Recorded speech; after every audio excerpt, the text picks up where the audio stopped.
ನಮಸ್ಕಾರ ಸ್ನೇಹಿತರೆ. ಇವತ್ತು ನಾವು ಸಂತಸದಿ ಕಲಿ ಕನ್ನಡ ಪಾಠ 7 ಇದನ್ನು ಕಲಿತಾ ಇದ್ದೇವೆ.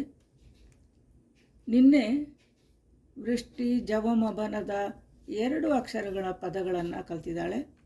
ಇವತ್ತು ರಗಸದ ಹಾಗೂ ಜವಮಬನ ಈ 10 ಅಕ್ಷರಗಳನ್ನು ಬಳಸ್ಕೊಂಡು 3 ಅಕ್ಷರದ ಪದಗಳನ್ನು ಹೇಗೆ ರಚನೆ ಮಾಡೋದು ಅಂತ ಹೇಳೋದನ್ನು ಕಲಿತಾಳೆ. Hello friends, in today's Santasadi Kali Kannada we are in chapter 7. So in the previous classes we saw Vrishti learnt totally 10 letters Ragasada and Javamabana, and she showed us to form words using 2 letters. In today's class she is going to use those 10 letters and form words of 3 letters. She is going to form the word, write it and read it. Vrushti, hi. Hi. ಇವತ್ತು ನಾವು ಜವಮಬನ ಮತ್ತು ರಗಸದ ಇವುಗಳನ್ನು ಬಳಸ್ಕೊಂಡು 3 ಅಕ್ಷರದ ಪದಗಳನ್ನು ಕಲಿಯೋಣವಾ? ಹಾಂ. ನಿನ್ನೆ ಎಷ್ಟು ಅಕ್ಷರದ ಪದವನ್ನು ಕಲ್ತಿದ್ದೇವೆ? 2. ಇವತ್ತು 3 ಅಕ್ಷರದ ಪದ. ಹಾಗಾದರೆ ನಾನು ಕೆಲವು ಅಕ್ಷರ ಪದಗಳನ್ನು ಹೇಳ್ತೇನೆ, ನೀ ಅಲ್ಲಿ ಜೋಡಿಸ್ತೀಯಾ? ಹಾಂ. Now Vrishti is going to show us to form words using 3 letters. ಈಗ ಮೊದಲನೇ ಪದ ಬಸವ. ಪ ಸ ವ. Very good. ಇನ್ನೊಂದು ದವಸ. ದ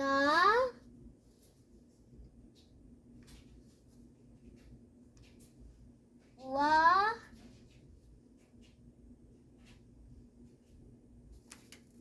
ಸ.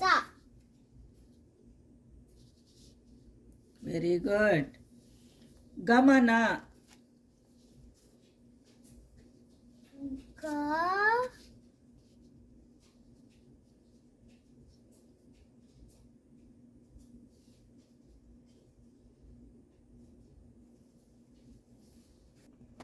ನ.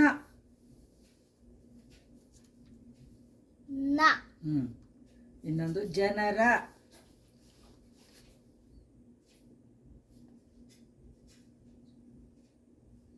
ಜ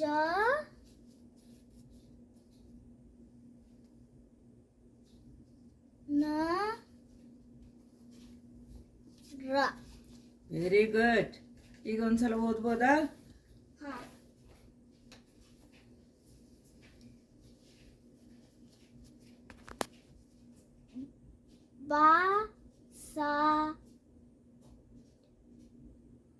ಬಸವ.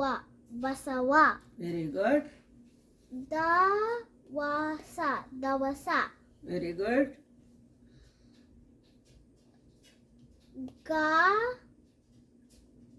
ಗಮನ. ಗಮನ. ಗುಡ್. ಜನರ. ಜನರ. ಹಾಂ. ಈಗ ಅವರಿಗೆ ನೀವು ಓದಿದ್ದೆಲ್ಲ ಅರ್ಥ ಆಗಿದೆ, ಒಮ್ಮೆ ಬರಿಬೇಕಲ್ವಾ? ಹಾಂ. ಒಮ್ಮೆ ಬರೀತೀಯಾ? ಹಾಂ.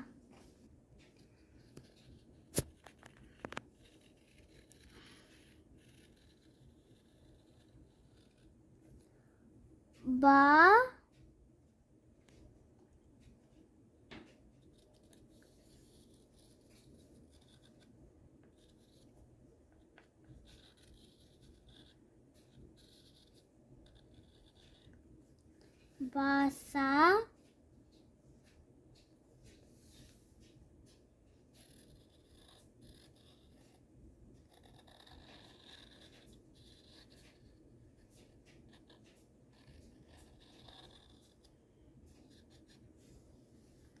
ಬಸವ. Basava.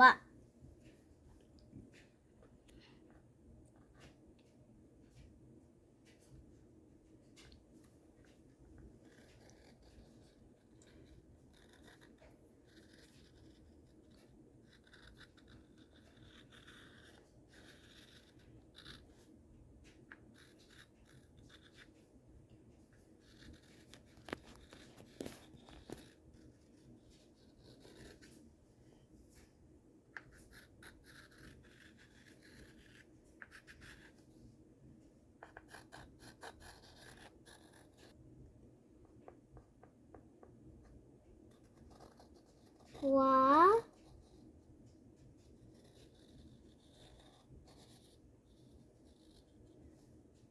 sa,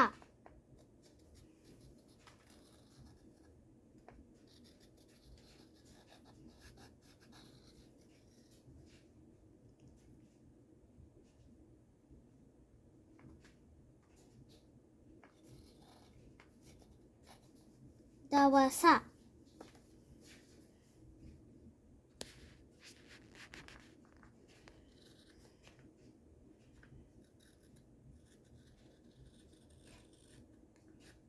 ka,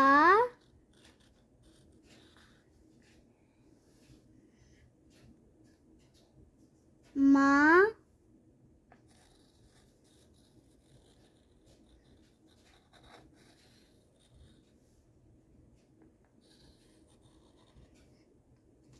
jama, na, jamana, kamana,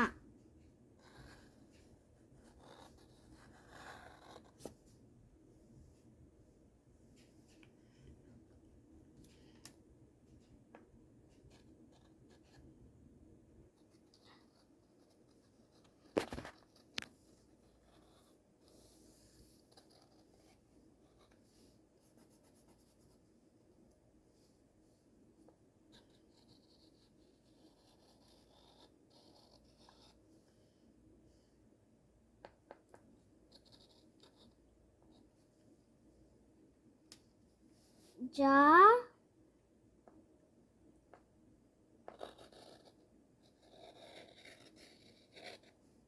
na, ra. Very good. ಈಗ ಯಾವುದೇ ಇದಿಲ್ಲದೆ ಎಂಥದ್ದು ಒತ್ತಕ್ಷರ ಆಗಲಿ ಗುಣಿತಾಕ್ಷರ ಆಗಲಿ ಏನೂ ಇಲ್ಲದೆ ವೃಷ್ಟಿ ಎಷ್ಟು ಪದಗಳನ್ನು ಕಲಿತೆ ಈಗ? 4. 4 ಪದಗಳನ್ನು ಕಲಿತೆ ಅಲ್ವಾ? ಗುಡ್. ಇನ್ನೂ ಇದರಲ್ಲಿ ತುಂಬ ಪದಗಳನ್ನು ಮಾಡಬಹುದು. ಆಮೇಲೆ ಕೂತ್ಕೊಂಡು ಈ ಪದಗಳನ್ನೆಲ್ಲ ರಚನೆ ಮಾಡ್ತೀಯಾ? ಹಾಂ. Hi, friends, just now you saw Vrishti formed 4 words using the 10 letters which she learnt. So she can write sentences using these letters. ಸ್ನೇಹಿತರೆ, ನಾವೀಗ ರಗಸದ ಮತ್ತು ಜವಮೋಹನದ ಅಕ್ಷರಗಳನ್ನು ಬಳಸ್ಕೊಂಡು 3 ಅಕ್ಷರಗಳ ಪದಗಳನ್ನು ಕಲ್ತ್ಕೊಂಡ್ವಿ. ಮುಂದಿನ ಇದರಲ್ಲಿ ತುಂಬ ಪದಗಳನ್ನು ನಾವು ರಚನೆ ಮಾಡ್ಬೋದು. ಅದನ್ನು ವೃಷ್ಟಿ ಮಾಡ್ತಾಳೆ. ಮುಂದಿನ ತರಗತಿಯಲ್ಲಿ 4 ಅಕ್ಷರಗಳ ಪದ ಹಾಗೂ ವಾಕ್ಯಗಳ ರಚನೆಯನ್ನು ಕಲಿಯೋಣ. ಎಲ್ರಿಗೂ ನಮಸ್ಕಾರಗಳು. Friends, now you saw Vrishti formed words of 3 letters. In the next class, she is going to show us to form the 4 words of 4 letters using the same 10 letters. And she will show how to write sentences using these letters. Thank you.